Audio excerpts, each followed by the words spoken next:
तो दोस्तों पांडे जी लटक गए फिर। आज हम RJ45 का केबल का कनेक्शन करना सीखेंगे। साथ में हमारे IT भी हैं, वो डायरेक्शन देंगे कैसे करना है। इसका कलर कोडिंग है ये वाला, रेड, वाइट, रेड, ग्रीन,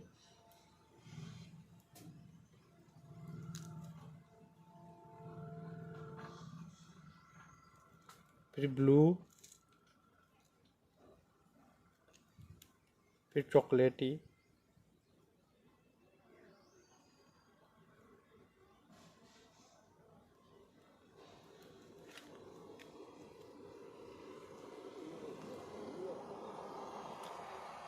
एक कलर कर लेंगे।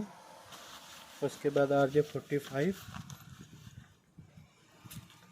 इसमें डाल के जाएंगे।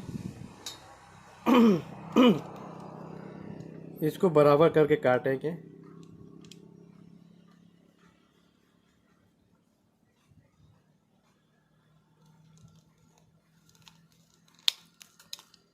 कट गया।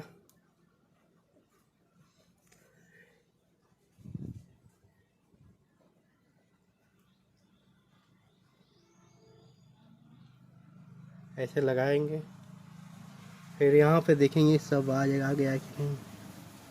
यहाँ पे डालेंगे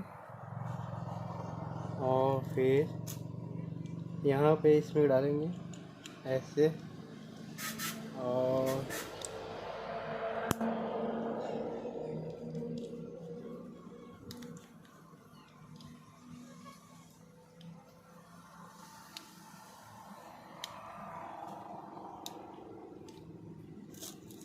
हो गया।